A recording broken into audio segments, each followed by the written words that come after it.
আচ্ছা, আজ আমরা কোষ সম্পর্কে জানব। কোষের গঠন কীরকম, কোষের বিভিন্ন অঙ্গাণুগুলো কীরকম সেই সম্পর্কে। তোমরা এইতে কোষ সম্পর্কে বেশ কিছু তথ্য পড়েই এসছো। এখন দেখো যেগুলো পড়বে সেইগুলোই আগের যে বিষয়গুলো পড়েছিলে সেইগুলোরই একটু ডিটেলসে, মানে যে অঙ্গাণুগুলো সম্পর্কে তোমরা এইটে পড়েছিলে সেইগুলোরই আরও একটু ডিটেলে গঠনগুলো এখানে দেওয়া আছে। তাহলে কোষ প্রথম কে আবিষ্কার করেন? তোমরা জানো যে কোষ প্রথম আবিষ্কার করেন বিজ্ঞানী রবার্ট হুক। কোষ কাকে বলবো আমরা? কোষ হলো আমাদের দেহের ক্ষুদ্রতম গঠনগত এবং কার্যগত একক, অর্থাৎ আমাদের দেহের যে কোনো কাজ করার জন্য সবথেকে ছোট যে একক সেটা হলো কোষ। তোমরা জানো যে প্রাণীদের বা উদ্ভিদদের দেহ একটা কোষ দিয়েও তৈরি হয়ে থাকে, যেমন অ্যামিবার দেহ একটা কোষ দিয়ে গঠিত হয়ে থাকে, আবার বহুকোষীয় হয়ে থাকে, যেমন মানুষ, হাতি, এদের শরীর কিন্তু প্রচুর লক্ষ লক্ষ কোষ দিয়ে তৈরি হয়ে থাকে। জীববিদ্যার যে শাখায় কোষের গঠন, কোষের আকার সমস্ত কিছু সম্পর্কে আলোচনা করা হয় তাকে বলা হয় কোষবিদ্যা। এসো এবার আমরা কোষের বিভিন্ন অংশ সম্পর্কে দেখে নিই। কোষের প্রধান দুটো অংশ, একটা হলো, দেখো ছবিতে আমি এঁকেছি, একটা হলো কোষের আবরণ আর একটা হলো প্রোটোপ্লাজম। অর্থাৎ একটা কোষকে যদি তুমি একটা ঘরের সাথে তুলনা করো, তাহলে একটা ঘরের চারদিকে দেওয়াল থাকে এবং ঘরের ভেতরে কিছু অংশ থাকে। তাহলে এই কোষ আবরণটা কিন্তু আসলে কোষের চারদিকে দেওয়ালের সঙ্গে তোমরা তুলনা করতে পারো। এই কোষের আবরণ কিন্তু দু ধরনের হয়ে থাকে, একটা হলো কোষ প্রাচীর আর একটা হলো কোষ পর্দা। তোমরা খুব ভালো মতোই এইটা পড়ে এসেছিলে যে কোষ প্রাচীর কিন্তু আমরা শুধুমাত্র উদ্ভিদের দেহেই দেখতে পাই, আর প্রাণীদের দেহে আমরা দেখতে পাই কোষ পর্দা শুধুমাত্র। কিন্তু উদ্ভিদের দেহে কিন্তু কোষ পর্দাও থাকে, কোষ প্রাচীরও থাকে। অর্থাৎ যদি তোমাকে বলে যে কোষ প্রাচীর কাদের দেহে থাকে, তাহলে বলবে উদ্ভিদদের দেহে, আর যদি বলে কোষ পর্দা কাদের দেহে থাকে, তাহলে বলবে উদ্ভিদ প্রাণী উভয়ের দেহেই। আচ্ছা, কোষ প্রাচীর তোমরা পড়েছো, কোষ প্রাচীর কিন্তু মৃত হয়ে থাকে এবং কোষ পর্দার তুলনায় কোষ প্রাচীর অনেকটা মোটা শক্ত হয়ে থাকে। এরপরে আসি এর ভেতরে কি থাকে। কোষ পর্দা বা কোষ প্রাচীর কাকে ঘিরে রাখে? কোষ পর্দা বা কোষ প্রাচীর যে নরম থলথলে জেলির মতন অংশকে ঘিরে থাকে সেটাকে বলা হয় প্রোটোপ্লাজম। এই প্রোটোপ্লাজম কি? এই প্রোটোপ্লাজম সাধারণভাবে বললে কোষের ভেতরে যে নিউক্লিয়াস আর সাইটোপ্লাজমটা থাকে সেই দুটোকে মিলিয়ে কিন্তু তৈরি হয় প্রোটোপ্লাজম। অর্থাৎ সাইটোপ্লাজম আর প্রোটোপ্লাজম কিন্তু কখনোই এক নয়। সাইটোপ্লাজম হলো প্রোটোপ্লাজমের একটা অংশ, আর নিউক্লিয়াস আর সাইটোপ্লাজম দুটোকে মিলে হচ্ছে প্রোটোপ্লাজম। অর্থাৎ পুরো অংশটা কোষ পর্দার ভেতরে যে অংশটা থাকে সেটা হলো প্রোটোপ্লাজম। তার আবার দুটো ভাগ থাকে, একটা হলো নিউক্লিয়াস আর একটা হলো সাইটোপ্লাজম। নিউক্লিয়াস নিজেই একটা অঙ্গাণু, আর সাইটোপ্লাজমের মধ্যে থাকে, সাইটোপ্লাজম একটা তরল ধাত্রের মতন কাজ করে, এর মধ্যে বিভিন্ন কোষীয় অঙ্গাণুগুলো ছড়ানো থাকে, সেটা তোমরা পড়েছ। তাহলে এসব দেখে নিই কোষ প্রাচীরের গঠন সম্পর্কে। তোমরা কোষ প্রাচীর সম্পর্কে সাধারণ কিছু তথ্য পড়েছিলে। আজকে আমরা এখানে দেখব যে কোষ প্রাচীরের ডিটেলস কিছু গঠন। দেখো কোষ প্রাচীর কি, একটু আগেই তোমাদের বলেছি, কোষ প্রাচীর কিন্তু একটা মৃত অংশ। কোষ প্রাচীর জড় মৃত অংশ এবং কোষ প্রাচীর প্রধানত সেলুলোজ নামক উপাদান দ্বারা তৈরি হয়ে থাকে। কোষ প্রাচীর জড় মৃত হলেও কিন্তু কোষ প্রাচীর ভেদ্য আবরণী, অর্থাৎ কোষ প্রাচীরের ভেতর দিয়ে কিন্তু কিছু পদার্থ যাতায়াত করতে পারে। একটা কোষ থেকে আর একটা কোষে কোষ প্রাচীরের মধ্য দিয়ে কিন্তু পদার্থ যাতায়াত করতে পারে। এবার আমরা দেখি কোষ প্রাচীরের গঠনটা কী। কোষ প্রাচীরের প্রধানত তিনটে অংশ থাকে। দেখো ছবিতে আমি এঁকেছি, বা তোমাদের বইতেও ছবিটা আছে। দেখো দুটো কোষের মাঝামাঝি যে মেন প্রাচীরটা থাকে সেটাকে আমরা বলছি মধ্য পর্দা বা মিডল ল্যামেলা। দুটো পাশাপাশি কোষের মাঝখানে যে বিভেদ পর্দাটা থাকে সেটাকে আমরা বলছি মিডল ল্যামেলা বা মধ্য পর্দা। এটা কি দিয়ে তৈরি হয়ে থাকে? এটা পেকটিন নামক এক ধরনের শর্করা জাতীয় পদার্থ দিয়ে তৈরি হয়ে থাকে। এর পরের যে স্তরটা সেটা হলো প্রাথমিক কোষ প্রাচীর বা প্রাইমারি সেল ওয়াল। এই প্রাথমিক কোষ প্রাচীর কী দিয়ে তৈরি হয়ে থাকে? এটি সেলুলোজ, লিগনিন আর সুবেরিন নামক শর্করা জাতীয় পদার্থ বা পলিস্যাকারাইড দিয়ে তৈরি হয়ে থাকে। সেলুলোজের কথা তোমরা আগেই পড়েছ। এছাড়াও লিগনিন ও সুবেরিন নামক পদার্থ থাকে। প্রাথমিক কোষ প্রাচীরের পরে থাকে গৌণ কোষ প্রাচীর। গৌণ কোষ প্রাচীর বা সেকেন্ডারি সেল ওয়ালটা ভেতরের দিকে থাকে, অর্থাৎ উদ্ভিদ কোষের ভেতরের দিকে থাকে। এই কোষ প্রাচীরের অংশটা কিন্তু সব থেকে বেশি মোটা আর পুরু হয়ে থাকে এবং শক্ত হয়ে থাকে। এটা কি দিয়ে তৈরি হয়ে থাকে? এটাও এক ধরনের শর্করা জাতীয় পদার্থ দিয়ে তৈরি হয়ে থাকে বা পলিস্যাকারাইড দিয়ে তৈরি হয়ে থাকে, যেটার নাম হলো সেলুলোজ এবং হেমিসেলুলোজ। এই হেমিসেলুলোজ আর সেলুলোজ মিলে তৈরি হয় গৌণ কোষ প্রাচীর। এই গৌণ কোষ প্রাচীরের আবার 3টে অংশ থাকে, ঠিক আছে?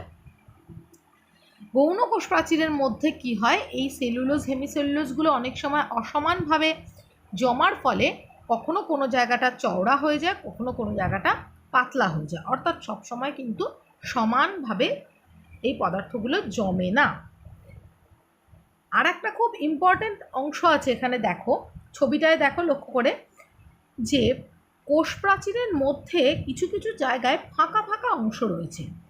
এই ফাঁকা ফাঁকা অংশগুলো কেন থাকে? ঘরের মধ্যে আমাদের দরজা কেন থাকে? তার কারণ হলো দরজা দিয়ে আমরা একটা ঘর থেকে আর একটা ঘরে যাতায়াত করতে পারি। ঠিক তেমনি কোষ প্রাচীরের দেওয়ালগুলোর মধ্যে যে ফাঁকাগুলো থাকে, সেই ফাঁকা দিয়ে কি হয়, একটা কোষ থেকে আর একটা কোষে বিভিন্ন রকমের তরল, এছাড়া খাদ্যবস্তু এবং অন্যান্য প্রয়োজনীয় জিনিস কিন্তু যাতায়াত করতে পারে। এই যে ছিদ্রের মতন অংশগুলো থাকে কোষ প্রাচীরের মধ্যে, এটাকে বলা হয় প্লাজমোডেজমাটা। খুব ইম্পর্ট্যান্ট একটা কোশ্চেন।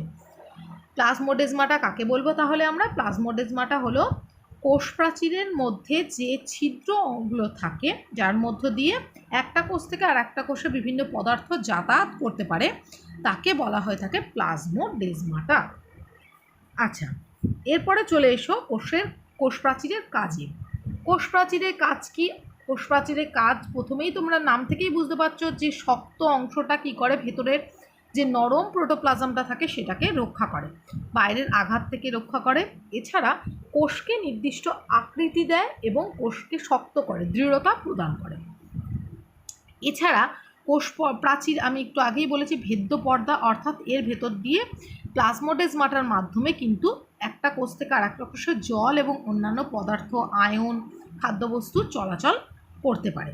এবং প্লাজমোডেজমাটারও এখানে একটা বড় ভূমিকা রয়েছে, একটা কোষ থেকে আর একটা কোষের মধ্যে যোগাযোগ রক্ষা করার জন্য। ঠিক আছে? আচ্ছা, এরপরে এসো কোষ পর্দাতে। কোষ প্রাচীরের পরেই যে অংশটা থাকে সেটাকে আমরা বলছি কোষ পর্দা। প্রাণী কোষে কিন্তু কোষ প্রাচীর থাকে না বলে একদম বাইরের আবরণটাই হলো কোষ পর্দা। কোষ পর্দা কিন্তু সজীব একটা অংশ এবং কোষ পর্দা তৈরি হয়ে থাকে লিপিড এবং প্রোটিন দিয়ে। যেমন আমরা দেখলাম কোষ প্রাচীরের বেশিরভাগটাই কিন্তু তৈরি হয়েছে শর্করা বা পলিস্যাকারাইড দিয়ে, কিন্তু কোষ পর্দা কিন্তু প্রোটিন আর লিপিড দিয়ে প্রধানত তৈরি হয়, অল্প কিছু শর্করা বা গ্লাইকোপ্রোটিন থাকে।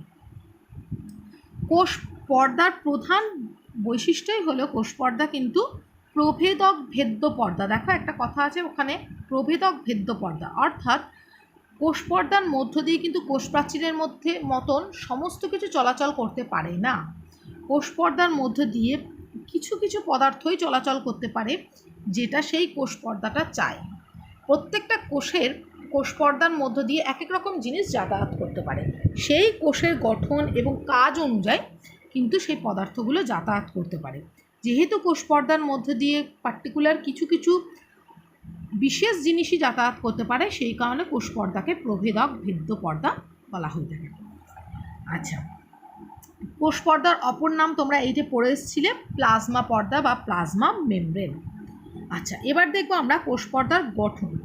কোষ পর্দার গঠন যেটা এখন বিজ্ঞানীরা মেনে চলেন, সেই যে প্রধান গঠন, সেই গঠনটা বলার আগে পুরোনো একটা মতামত বলে দিই। বিজ্ঞানী রবার্টসন অনেক আগে কোষ পর্দার গঠন সম্পর্কে একটা মতামত দিয়েছিলেন যে কোষ পর্দা একক পর্দা, অর্থাৎ কোষ পর্দা প্রোটিন, লিপিড, প্রোটিন, অর্থাৎ একটা প্রোটিন, তারপরে একটা লিপিডের স্তর, তারপরে আবার একটা প্রোটিনের স্তর, যেমন ঠিক স্যান্ডউইচ হয়ে থাকে, সেই স্যান্ডউইচের মতন গঠন নিয়ে তৈরি হয়ে থাকে।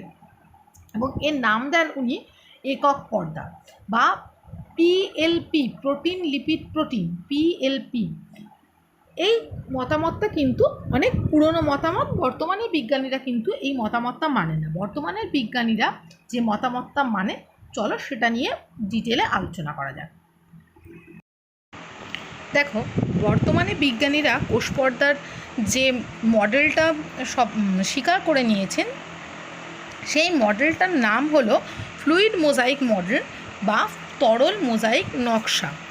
আমি এখানে ছবিটা এঁকেছি, খুব ছোটো হয়ে গেছে, তোমরা বইয়ের ছবিটাও খেয়াল করে দেখো একটু মিলিয়ে।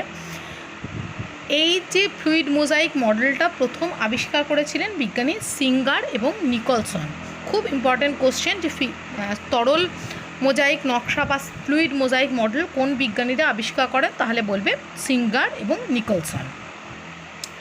এই গঠনটার মধ্যে ওনারা কি বলেছেন? ওনারা বলছেন যে রবার্টসন যেমন বলেছিলেন যে প্রোটিন আর লিপিড নিয়ে তৈরি, ওনারাও বলছেন প্রোটিন আর লিপিড নিয়েই কোষপর্দা তৈরি, কিন্তু প্রোটিন লিপিডগুলো একটু অন্যরকমভাবে এখানে অবস্থান করছে তাদের মতে। কিভাবে অবস্থান করছে দেখো ছবিতে খেয়াল করে, যে কোষপর্দার মধ্যে ফসফোলিপিডের প্রধানত স্তর থাকে। ফসফোলিপিড অর্থাৎ তার মধ্যে ফসফেট অর্থাৎ ফসফরাস এবং লিপিড রয়েছে। এই ফসফোলিপিডের স্তরগুলোকে কি বলছেন? দুটো করে দেখো মাঝখানটা ফাঁকা রয়েছে আর দুদিকে দুটো করে লাইনে ফসফোলিপিডগুলো সাজানো রয়েছে, তাই জন্যে ওনারা এটাকে বলছেন লিপিডের দ্বিস্তর। এই লিপিডের দ্বিস্তরের মধ্যে মাঝে মাঝে জায়গায় দেখো লম্বা লম্বা কিছু অংশ রয়েছে। এই লম্বা লম্বা অংশগুলো হলো গ্লোবিউলার প্রোটিন। এই গ্লোবিউলার প্রোটিনগুলো লিপিড স্তরের মধ্যে চারিদিকে ছড়ানো ছেটানো অবস্থায় রয়েছে। এই লিপিডের স্তরগুলোর মধ্যে এই প্রোটিনগুলো আবার যে ছড়ানো থাকে সেগুলো আবার দু রকমের হয়ে থাকে। কিছু প্রোটিন আছে, ছবিতে খেয়াল করে দেখো, দুটো লিপিডের স্তর অবধি কিন্তু চলে গেছে লম্বালম্বিভাবে। এই যে দুটো লিপিডের স্তরের মাঝখান দিয়ে যে প্রোটিনগুলো গেছে, সেই প্রোটিনগুলোকে বলা হচ্ছে অন্তঃস্থ প্রোটিন বা অন্তর্নিহিত প্রোটিন। আর কিছু প্রোটিনের অংশ রয়েছে দেখো, যেগুলো একদম লিপিড স্তরের বাইরে রয়েছে, বাইরের দিকে হালকাভাবে ছড়ানো রয়েছে, সেইগুলোকে বলা হচ্ছে বহিস্থ প্রোটিন বা প্রান্তীয় প্রোটিন। এছাড়া এই ফসফোলিপিডগুলোর মাথায় কিছু হালকা শৃঙ্খলের মতন অংশ রয়েছে, সরু সরু, এইগুলো কিন্তু আসলে গ্লাইকোলিপিড, অর্থাৎ এর মধ্যে কিন্তু লিপিডের সঙ্গে শর্করা জাতীয় পদার্থ যুক্ত আছে। এইবার এই স্তরটার নাম ফ্লুইড মোজাইক নাম হলো কেন? তোমরা যদি খেয়াল করে দেখো, আগেকার দিনের বাড়ির মেঝেতে মোজাইক করা হতো, অর্থাৎ দেখবে যদি পুরোনো দিনে কারোর বাড়িতে যাও, যে মেঝের মধ্যে, সাদা মেঝের মধ্যে ছোট ছোট ছোট ছোট কালো কালো কালো কালো বিন্দু বিন্দু বিন্দু বিন্দু চারিদিকে ছোপ ছোপ ছোপ ছোপ ছোপ ছোপ মতন অংশ আছে, এটাকে বলা হতো মোজাইক করা। এই ফ্লুইড মোজাইক মডেলেও কিন্তু এই লিপিড এবং প্রোটিনের স্তরগুলো এইভাবে, লিপিডের মধ্যে কিন্তু প্রোটিনগুলো এরকম ছোট ছোট বিন্দু বিন্দু আকারে সাজানো থাকে, এবং এই লিপিড এবং প্রোটিনের স্তরগুলো কিন্তু নিজেদের মধ্যে চলাচল করতে পারে, অর্থাৎ লিপিড আর প্রোটিনের অণুগুলো কিন্তু এক জায়গা থেকে আরেক জায়গায় স্থান পরিবর্তন করতে পারে। স্থান পরিবর্তন করতে পারে বলেই এদেরকে ফ্লুইড বলা হয়ে থাকে, অর্থাৎ তরল। তরল পদার্থ যেমন এক জায়গা থেকে আরেক জায়গায় যেতে পারে, বয়ে যায়, এরাও কিন্তু ঠিক নদীর স্রোতে যেমন বয়ে যায়, সেরকম এক জায়গা থেকে আরেক জায়গায় খুব ধীরে ধীরে স্থান পরিবর্তন করে বয়ে যায়। এই কারণেই এদেরকে ফ্লুইড বা তরল বলা হয়ে থাকে। আর যেহেতু ফসফোলিপিডের স্তরগুলোর মধ্যে প্রোটিনের অণুগুলো ছড়ানো থাকে, এই কারণে এদেরকে বলা হয় মোজাইক, অর্থাৎ ফ্লুইড মোজাইক মডেল বা তরল মোজাইক নকশা। তাহলে যদি বলে তোমাদের যে কেন ফ্লুইড মোজাইক মডেল নাম হয়েছে, তাহলে নিশ্চয়ই তোমরা বলতে পারবে যে 1 নম্বর হলো মোজাইক বলা হয়ে থাকে, তার কারণ হলো ফসফোলিপিডের মধ্যে প্রোটিন অণুগুলো ছড়ানো ছেটানো অবস্থায় থাকে, যেটা দেখতে ঠিক মোজাইক মেজের মতন হয়ে থাকে। আর তরল বলা হয়ে থাকে তার কারণ হলো ফসফোলিপিড আর প্রোটিনের অণুগুলো কিন্তু ধীরে ধীরে স্থান পরিবর্তন করতে পারে, অর্থাৎ নদীর স্রোতের মতন বয়ে যায়, এক জায়গা থেকে আরেক জায়গায় স্থান পরিবর্তন করে। এই কারণে এদেরকে তরল বা ফ্লুইড বলা হয়ে থাকে। আচ্ছা, এসো তাহলে দেখে নিই এই কোষপর্দার কাজ কী। কোষপর্দার প্রধান কাজ হলো কোষ প্রাচীরের মতোই কিন্তু প্রোটোপ্লাজমের ভেতরে যে অঙ্গাণুগুলো থাকে, সেই অঙ্গাণুগুলোকে রক্ষা করা। এছাড়া প্রভেদক ভেদ্য পর্দা হিসেবে কাজ করা, অর্থাৎ কিছু কিছু নির্দিষ্ট পদার্থকেই কিন্তু এই কোষ পর্দার মধ্যে দিয়ে যেতে আসতে দেয়, সমস্ত পদার্থকে কিন্তু যেতে আসতে দেয় না। এছাড়া এর মধ্যে যে এই যে একটু আগে বললাম যে কিছু প্রোটিন থাকে, অন্তর্নিহিত প্রোটিন, সেই অন্তর্নিহিত প্রোটিনগুলো কি করে, বিভিন্ন রকমের পদার্থকে কোষ পর্দার মধ্যে দিয়ে চলাচল করতে সাহায্য করে, অর্থাৎ পরিবহনে সাহায্য করে। এছাড়া কোষ পর্দা কী করে, এই যে বিভিন্ন পদার্থগুলোকে গ্রহণ করে, সেই গ্রহণ করার দুটো নিয়ম আছে, একটা হলো পিনোসাইটোসিস, একটা হলো ফ্যাগোসাইটোসিস। তোমরা মনে হয় এই কথাটা পড়েছিলে। পিনোসাইটোসিস পদ্ধতিতে কোষ পর্দা কী করে, বিভিন্ন রকমের তরল পদার্থগুলোকে গ্রহণ করে, আর ফ্যাগোসাইটোসিস পদ্ধতিতে কী করে, বিভিন্ন রকমের কঠিন পদার্থগুলোকে খাদ্যবস্তু হিসেবে গ্রহণ করে। বিভিন্ন যে এককোষী প্রাণীরা থাকে, যেমন অ্যামিবা, প্যারামেশিয়াম, এরাও কিন্তু এই পিনোসাইটোসিস আর ফ্যাগোসাইটোসিস পদ্ধতির মাধ্যমে কোষ পর্দার সাহায্যে খাদ্য গ্রহণ করে। তাহলে আজকে কোষ প্রাচীর আর কোষ পর্দাই রইল। তোমাদের কিন্তু এর পরের কাজ থাকবে কোষ পর্দা আর কোষ প্রাচীরের পার্থক্য নিজেরা বানিয়ে লেখা।